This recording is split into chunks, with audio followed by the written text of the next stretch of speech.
Hi guys, welcome to Kinganda. My name is Janita Maya and this is the REPAT podcast. I'll let my co-hosts tell you who they are.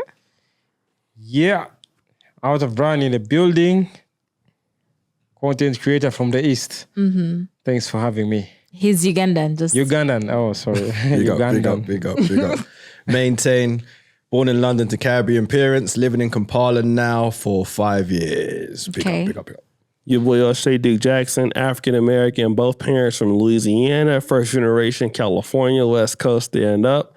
3,800 block. Corrupt.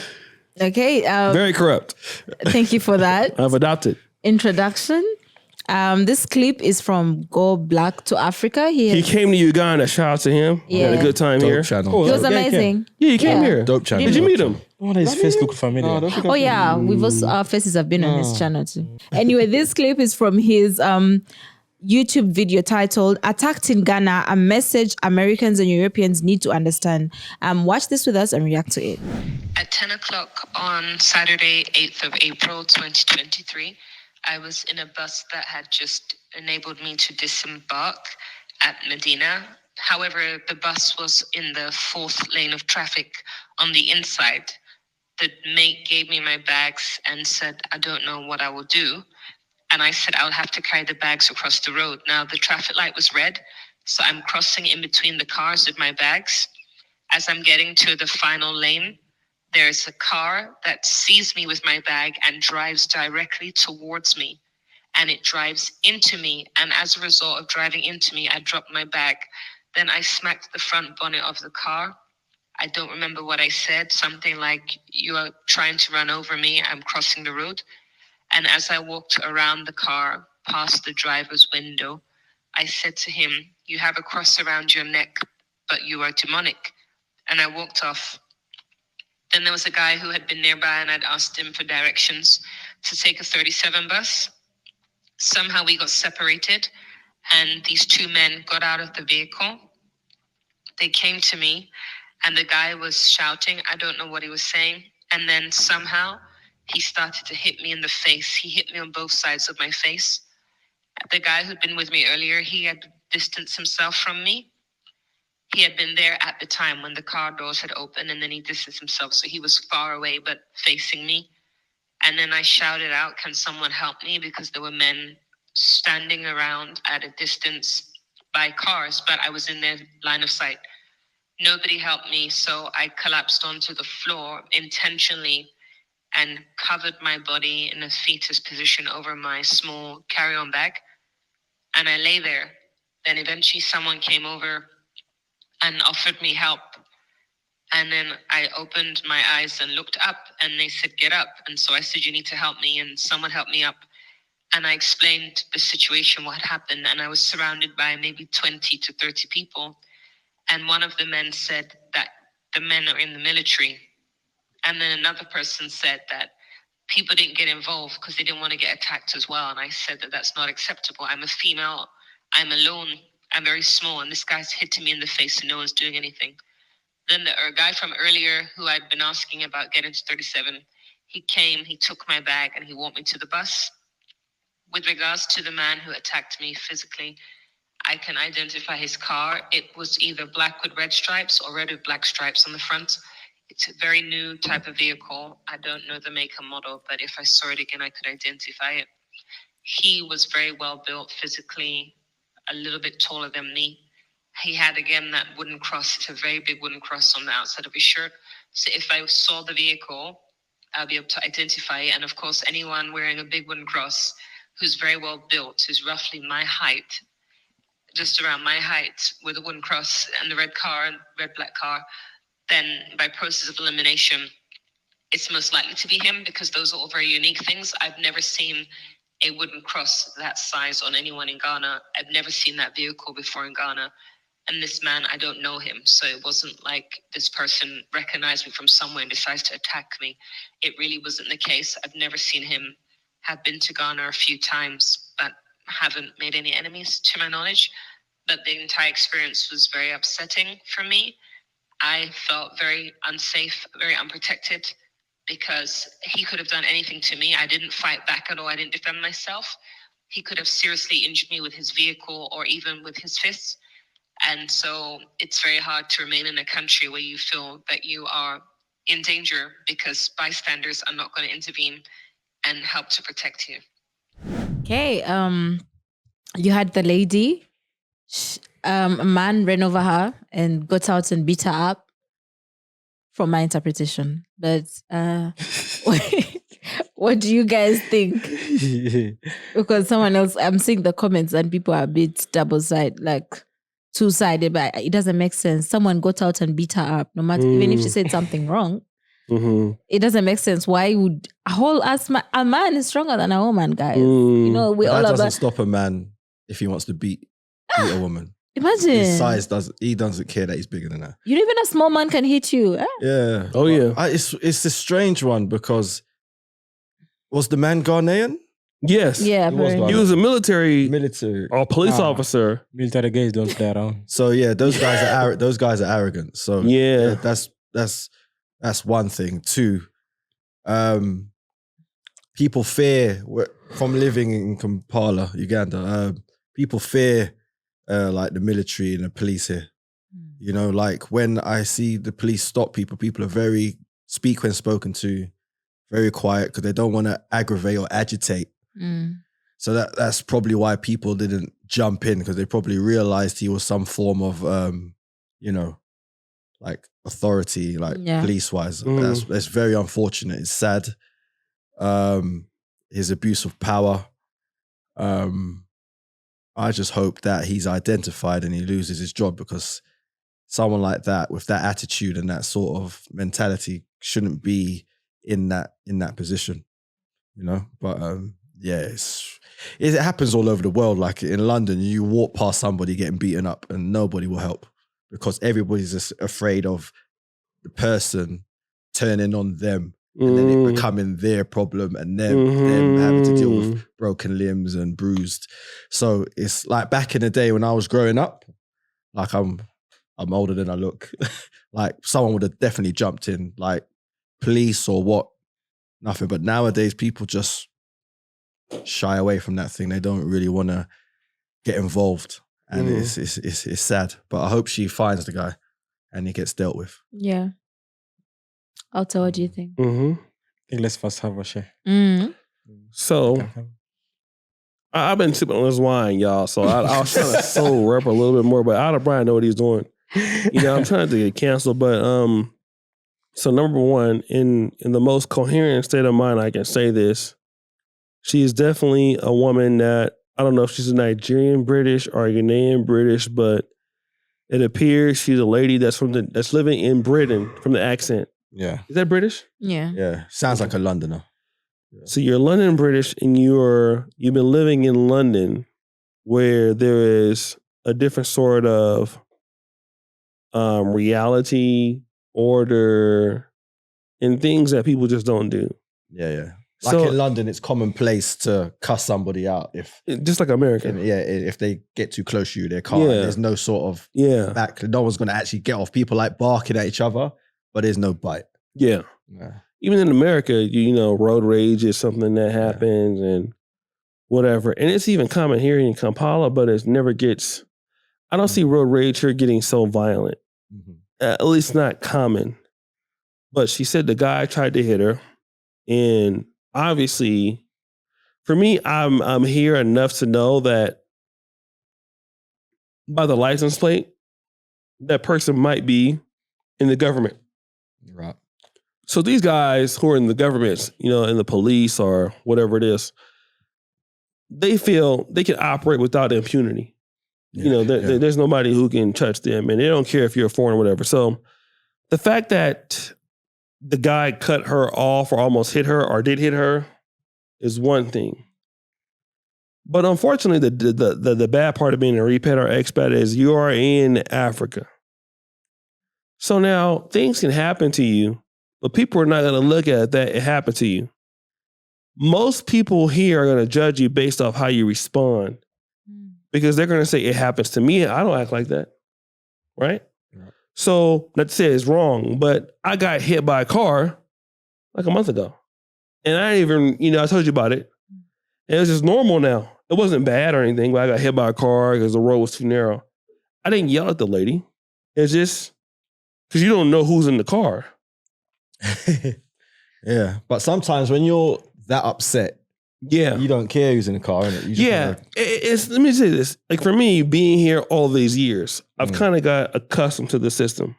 Yeah. If this happened to me in 2016, 2018, it'd be different. But then again, I might or may not be here. Yeah. So this lady gets hit by a car by this police officer. And I'm going to say this, and I'm not trying to get canceled. A lot of guys who are living in Africa, and if you're a woman and you're talking to them in a way, she called the guy a demon, I believe, demonic. Yeah, you're wearing a cross but acting like a demon. Yeah. That's something that a lot of guys who can operate without impunity, they feel like they got to teach you a lesson. They need to teach you a lesson. Okay, if it's a normal person, you may get away with that, but not with the person in the military or the police. So now you're still with your luggage and you're walking and things like this. So now there's two guys that come to deal with you and the guys start punching you in the face. So this is wrong. It's wrong everywhere in the world. Even in Africa it's wrong, in theory. But what you got to understand is that you're asking, I'm a woman now. Why don't somebody help me? Okay, so these people who could help you are poor. They have kids. They have families. You said something to them, to this guy, that they would never say, even though he's in the wrong. Should they, as men, risk their lives for somebody they don't know because you're a woman? And that's what the problem of westernized feminism. Because even in America right now, you see ladies getting attacked on the subway. Men in the 70s would help, but now men are afraid to help you because they don't want to be arrested as the culprit and they have nothing to gain from helping women. This is a society of feminism in many ways. And in Africa, the African guy is like, I know she's being abused, but I got a wife and I got 3 kids. And I have a business and I have employees. The risk helping her is not worth losing that which is here. Because they're going to kill me if I get involved. Because if they will beat her, what will they do to me? That's what he's thinking about. So you're asking, I'm a woman, I shouldn't have did that. Why are you guys helping me? But then the guys in the local community are like, look, we know that what he did was wrong, but why did you respond in that fashion? Because you're not in your country. And the biggest fear I have for people coming from the diaspora, and it's something I have to deal with, when people have guns and they rule that country, no matter how you feel about them, you cannot talk to them in any kind of way. Even I'll say this, we have a lawyer that Johnny knows I use. The guy in America, I would talk to him much differently. But I can't talk to him in that way because I'm here. If it's in America, I could talk to you like I could tell you the truth that I would want. But I'm here away from my family. And if you get hurt here, the healthcare is not that great. We have somebody who died. If that person was in America, they would have lived. Yeah. But here they died. So I don't want to risk my life being dependent on the Ugandan or Ghanaian medical system. And most people know that if I jump into this, it ruins my life. Not over what you said. So what a lot of women are saying is, it's wrong for her to get beaten, and it is true. But you're dealing with a man who don't take that sort of talk from women, no matter what he does is wrong. That's his mentality. And the problem a lot of diasporans are going to deal with, and I've dealt with this in Africa, is people don't look at what you did to them. They look at how you responded to them. I had a guy that scammed me out of $2,000. And when I brought it to his attention, he said, wow. He's not looking at what he did to me. He's looking at how I'm responding to him. And unfortunately, you deal with that here. Now, if you're a woman from the West, what you can get with in America is different. You call the police work. You're not going to come to Uganda or Ghana. Even if you want to reject a guy in Britain or America, you can do it in a rude way. You cannot do that here. So people got to understand where you're living at. Nobody's going to basically say like, okay, well, you know what? You're a woman. I have sympathy on you. Not every guy's going to think like that when you're in their country. And if you can't deal with that, you got to understand that you're going to have problems here in Uganda or Ghana or whatever. But how you respond is what's going to keep you here. There are things that go with Uganda every day. I got to learn how to respond to it. Don't make it right. That's how it is. So unfortunately for her, and the guy is wrong, but nobody's going to risk their life to help you when they don't know you. Yeah. And they got kids to take care of. It's not worth it for them. That's it? No, I want to hear what my brother Brian, Alto Brian, has to say before I chime in. Yeah. Okay, maybe I'll say something brief. First of all, according to how I've listened to this lady's explanation, I don't know whether she has explained everything like from the start. I feel like there's something she has skipped out. Because how would you be there and someone just comes from the blue and Knocks you. knocks you? Maybe there's some... There's some crazy people out there. Oh. There's no reasoning for them. You know, they just have this crazy temper and they just react. And if what from what I understand from the video, he was some sort of official military person or whatever, right? So he clearly operates with no repercussions. Yeah. Right. No impunity. No impunity. So if you listen to how she explained it, she's walking through traffic, right? So nobody's really moving. So she's able to weave her way in between So cars. until the last car that she... Right. So the way I'm thinking when I listen to her story, he's seen her coming through. And he's decided To follow her. yeah, I'm gonna knock her a little bit. Know what I Okay, mean? And then that was the driver. How about Yeah. the other guys? The other guys who came to beat her up later. was there other people that jumped in? Was it just one? Yeah. She said two guys, right? I think guys two came guys and- jumped yeah. out of Two the car. guys? Yeah. From the same car? I started Yeah. beating her. What was it? Two guys that beat her or only one guy? Two guys beat her. You get And they was inside the car that Yeah, knocked her. there's the two guys. And then people just looked on. But I just want to say, why? Can I just ask you as gentlemen on the Hey. podcast, why is your first instinct to doubt what she's saying? Mine weren't. That's why I didn't doubt her. Did I? That's did why- you- did you hear me I doubt her? definitely don't doubt her because even I think BBC did Putting everybody in the same basket again. BBC Like did Nigerian men. a investigation on what happened here in Kampala during the last election. I think it was 2020 or 2021. Which was it? That was 2020. awful. My God. Yeah. And so some people got killed. And there was a police car that did it because of the whatever riots. And those people never came to power or prosecution. So as a woman, you have to understand that locals understand what happened. Any country in Africa, Nigerians know they have a certain limit before the police retaliate. Yeah. Kenyans know that. Ugandans know that. Mm-hmm. And what should be the rule in theory is not what's actually practiced. In theory, you should have human rights. Mm. But in some countries, you don't have human rights. You have the right to live or die based on how somebody feels. And when somebody is in the military or in the police, the law in Africa, and I'm not saying this in for every country, but it doesn't work like you would assume it works in the UK or in the USA. What you do in the UK works in the UK. And I've noticed what I do in the States works in the States. I get that. But it don't work here. Yeah. So go ahead. No, I get what you're saying. Yeah. You do have a point. But I also have an issue with the bystanders who just watched. I'm sorry, I understand that you have something to lose and you have kids and human rights are not the same everywhere. But you just stand by when a woman is being hit.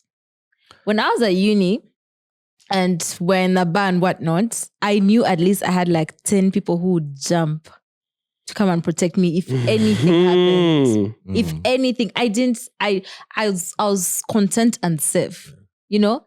But like, I know she's not in an area she's not in her hometown or something like that. Maybe she's Ghanaian, I don't know. But she's not from there.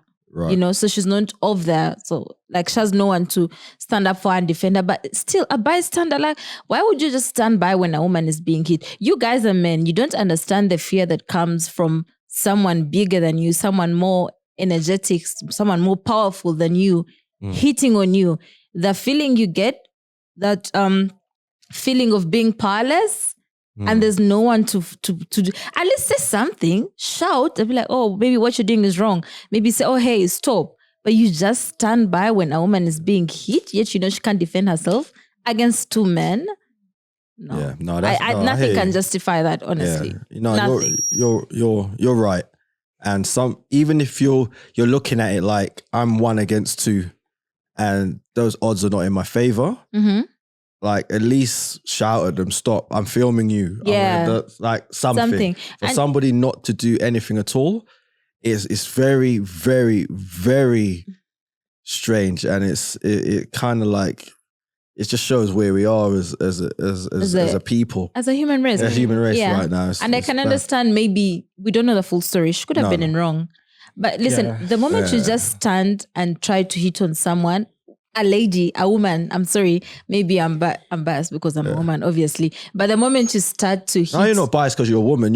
It's wrong. Yeah. And you're saying it's wrong. Yeah. And the thing is, sorry to interrupt you, Jonita, but put anyone in that position, yeah? And you're weaving in and out of traffic and you're minding your business, it's jammed, lights are red, you're just going to scoot across. Anyone knocks you, you're going to react like that. Because why are you knocking me? It's traffic. Where are you going? Yeah. Nobody's moving anywhere. Plus the light is red. So where are you coming knocking into me? Yeah. Like, give me 20 human beings. 19 of them will react like how she did, whether you was male, female, or indifferent. So, you know what I mean? Like, I get things work different on the continent, but you're human at the end of the day. Exactly. And if you're walking through traffic and the light is red and no cars generally isn't moving, and someone clearly knocks you for fun, and then doesn't like what you say to them, because it may have been them like, oh, look at her walking through, let's knock her, ha ha ha, and then she cussed him out and made him, embarrassed him probably, and they're like, all right, we're going to teach you a lesson. That's what it sounds like to me. Yeah. You know, but yeah, it's indicative of the world we're in now. Yeah. That nobody helped her. You can see the comment section, and people they're doubting her and they're judging her. They have every right to, because every person can think for themselves and whatnot. But I feel like, listen, I know you may say, oh, it's unfair. Maybe sometimes women shouldn't provoke men for men to react in a certain way. But as a man, you need to have you need to have self-discipline at 100%. No matter how much a woman provokes you, you need to just sit that one out. Just help yourself, because we know that women out there who are malicious and they're devious and they'll keep poking and poking and poking. But this situation, and you can see that she's in wrong. But still, as a man, no. The moment you stand up and say, okay, now I'm going to beat you, I'm going to fight you. The thing is, that situation isn't that though. I mean, she wasn't provoking them. She was just trying to cross the road. No, I'm just saying, right. If the other side of the story is that she provoked them in any way, then it doesn't make sense. So you're going to go back to your house, you have a wife, you have a daughter. Imagine it's another man hitting on them the way you hit on this woman in the street. The punishment then doesn't fit the crime, does it? Yeah. So... And then people also saying in the comment section, oh, she's in a different country, you know, act like how they act in that country. No, which country is beating women up? If I were her, I know he's in the army, but look for him, find him, and make him pay. You know what's even funny? Kuhan and I were just speaking about I asked her, have you ever been hit on? Like, has a guy ever beat you up? And she said yes. In high school, a guy liked her and then hit her because she turned out his request or something like that. And then I also had a story. I had a guy who liked me and then he ended up hitting me when the lights went off. Yeah, what the fuck? No, like, it's high school. The lights go out, and then high school, it gets rowdy. Was it boarding school? Yeah, it's a mixed school. Oh, so when the lights are out, yeah, the lights are out. Everyone is like, he crept into your room and hit then you he hit me on the head. Thank God the lights got back on, and then I could see who hit me. And then I said, "This, you regret this." And then I made sure he paid. But not everyone has the opportunity to make the oppressor pay. But I hope she does, because I really don't care, honestly. A woman is a woman. We can talk about equality all we want. But when it comes to fighting, the man will beat the woman. Yeah. Even when I play fight with my young brother, I can see how that tiny thing is powerful. Where is this energy coming from? Yeah, Friend, yeah. I'm bigger than you. I'm older than you. I should be able to beat you up. I mean, I've hit you before. Well, playing, please. But like the strength he has, and it's like a tiny thing. So clearly, guys, it's not a fair ground. It can be a fair ground. Yeah. Yeah. And it was 2-on-1 as well. Like, how cowardly is that? 2-on-1. I think, And Yeah, maybe guys. something small to say. Whatever the situation is, I think by beating up a woman is never an option. Right. Yeah, there's always a way you can. It's just one lady. Like you guys are grown, muscular men, able-body built. There's no way you can start beating up a woman. Yeah. Like honest, there's always a way to handle up the situation. So me personally, I don't concur with that, and I don't promote violence against women, especially. Yeah, I believe there is a better way they would have handled that situation. Go on the side and talk it. Yeah, just talk Argue it out. at most. Man, do this from the military. And But you know what? I mean, guys also have an issue. Recently, one of the editors were driving here, and then an army guy ran into, like, he knocked us from behind, right? So you'd think the man would be sensible and get out to talk to us. So he first got out, and then he tried talking to us.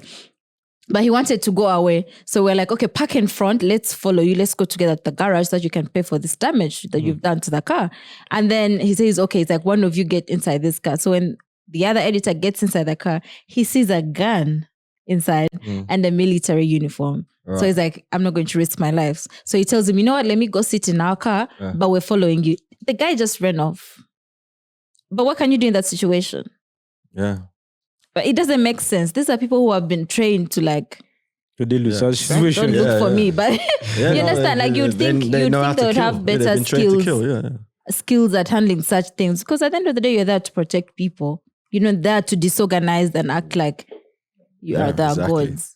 Yeah. You're abusing your power. Yeah. Your position of power, so. Yeah. Yeah. But yeah, guys, let's wrap this up. Do you have anything you want to say about this? Let me just say this, like, if you live in the United Kingdom, and let me just say this, United States, Canada, you do have a certain level of privilege.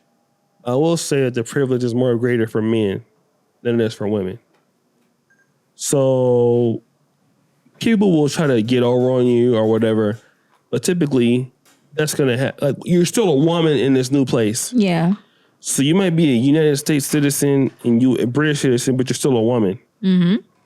So now what works in America and the UK doesn't necessarily work in Uganda. So if you're going to come over here and call somebody a demon, and I know they're in the wrong. Yeah. But that don't mean that they're going to take it as if they're in the wrong. That person is going to can look at it like, who are you to talk to me like that? And I've experienced that here in Uganda. The person can be blatantly wrong. They have the problem with Africa and the sub-Saharan world. We have no accountability in Africa. I've experienced that. Maintained experience. We have episodes. So the people you're talking to you can't get through to them. Some of them, all right? They have no accountability. They want to operate with the impunity. That's why we have this podcast called what? The REPATs. The REPAT podcast. Mm-hmm. It's operated because of a lot of our failures to work with, or we're tired of working with certain individuals who operate without impunity. That's why this podcast is growing, because it has a certain level of credibility and people who live in Africa have some level of community they can relate to. Mm-hmm. But when you're dealing with a person that feels that they're empowered, that person now has a position of power, they feel like they can do whatever they want. And how are you going to explain yourself to that person as the ultimate decision over life or death over you? Like, they know they can beat you and there's nothing that can happen to them. And nobody is going to help you out. Yeah. So there's a certain thing that you can't act like you're in the USA or you're in UK, because you're in Uganda, doesn't work here. Yeah. Now, some of the skills you've learned in the West works here in the private sector, possibly. But calling somebody a demon, and again, I'm not blaming the lady, because I would have felt somewhere similar. But you don't call somebody that can kill you a demon. and Did get she- away with Did it. she even know they were military though? No, No, she had I no don't think idea. she- I Even don't if think she she- I didn't don't- know, I feel like, no offense, people from abroad Yeah. kind of think they are big, so they'll Yeah. they'll still say something. I I said no offense before you interpret this how you want. But yeah, guys, I think we can end the episode on that note. And, for real. yeah, but tell the boy they can find you. Yeah, can find me on all platforms. Outer Brian, OUTA, Brian. Yeah, all platforms. That's me. Thank you. Maintain. Same over here. DJ Maintain, all platforms. Okay. At O'Shea Duke. I know y'all gonna be asking for doing his phone number. I'm currently selling it for like $10,000. Holy, Outer can Bra- it happen? You want to be can't the first accept that. person to bid? Yeah? I can't accept that. Anyway, that was a light moment. It's a joke, by the way, so don't go hounding him for my number. But if you have I got Cash App. any links that you want to share with us, email us at teamkenganda@gmail.com. Also follow us on all our social media pages at Kenganda Nation. Hit the bell for notifications. Subscribe to this YouTube channel. Subscribe to the Pan-African Dating Show. We'll see you guys next time. Peace.